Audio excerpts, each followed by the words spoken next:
আল্লাহ কবুল করছেন কাকে? ওমর ইবনুল খাত্তাবকে।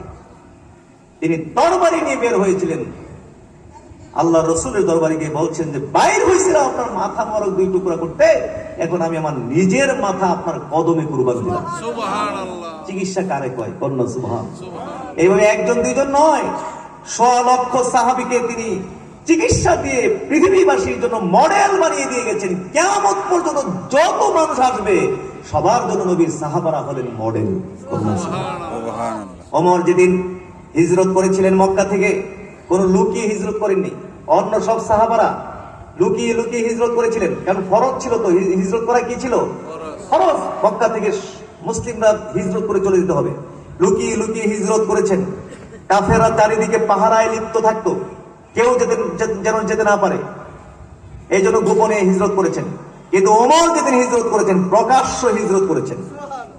প্রথমেই তিনি ড্রেস পরে, তার গলায় তীর ধনুক ঝুলিয়ে সোজা চলে গেছেন বাইতুল্লাহ। কোথায়? সেখানে গিয়ে তোয়াফ করছেন। জোরে কোন কি করছেন? তোয়াফ করেছেন। ওখানেই তো বসা ছিল মক্কার কুরাইশ বড় বড় যে লিডাররা, সন্ত্রাসগুলো, ওইখানে বৈশা বৈশা আড্ডা দিচ্ছিল। 360 মূর্তি তো সেখানেই।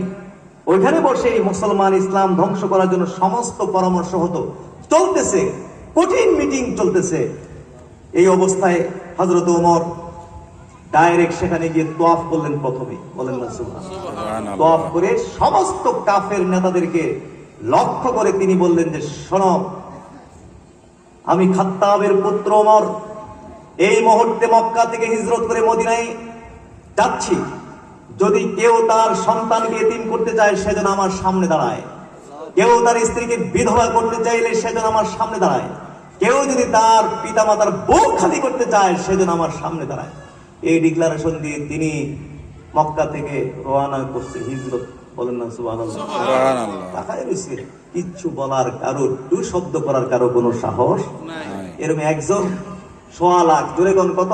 100 লাখ চিকিৎসা দিয়ে সেরা মানুষ বানাই দিয়ে গেছেন। কিয়ামত পর্যন্ত যত মানুষ আসবে সবার জন্য নবীর সাহাবারা হইলেন মডেল। জোরে কোন সুবহানাল্লাহ। নবী রাসূলগণের পরে এই চিকিৎসার দায়িত্ব পড়ছে, এই ডাক্তারের দায়িত্ব পড়েছে কাদের উপরে? ওলামায়ে কেরাম, পীর মাশায়েখ আউলিয়া কেরাম। জোরে কোন সুবহানাল্লাহ। আল উলামা ওয়ারাসাতুল আম্বিয়া। আপনাদের দাদা পীর আলহাজ আল হাফেজ মাওলানা আব্দুর রহমান হানফি রাহমাতুল্লাহ, তিনিও ছিলেন একজন ডাক্তার। জোরে কোন না, তিনি ছিলেন একজন কি? ডাক্তার। তিনি আমাদের ঢাকার এবার কেয়ার হসপিটালের ডাক্তার ছিলেন, তাই না? না, স্কয়ারের মনে হয়েছিলেন। জোরে কোন কিসের ডাক্তার ছিল? অন্তরে। জোরে কোন কিসের ডাক্তার? অন্তরের ডাক্তার। জোরে কোন না সুবহানাল্লাহ।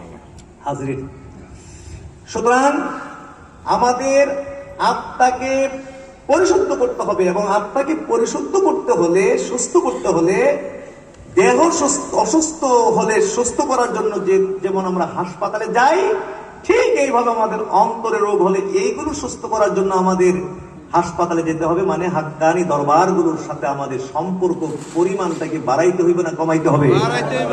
বলুন না আলহামদুলিল্লাহ। সোনাগাঁদা দরবারে বেশি বেশি যেতে হবে। আড়াইশিনা দরবারগুলো জিকিরের মাহফিল হয়, জায়গায় জায়গায় তালিমের সেন্টার রয়েছে, এইগুলোতে বেশি বেশি করে যেতে হবে। বুঝতে পেরেছেন কিনা হাজরিন? আমার বছরে একবার সোনাগান্ধায় যান কিনা তাও বলতে পারতাম না। যান সোনাগান্ধায় যান নিয়ে বছরে একবার না, একবার তাও আবার কি বলে যেন এশার নামাজটা হয়ে গেলে আর আমারে বাইন্দা রাখবো কেডা, এক দৌড়ে বাইক, কি বলে ঠিক না? বছরে একবার সোনাগান্ধায় আমরা যেতে পারি না, এই তৌফিক আল্লাহ দেয় না, অথচ এত কাছে। কি কোন ঠিক না? দাদা হুজুর রহমাতুল্লাহ কিন্তু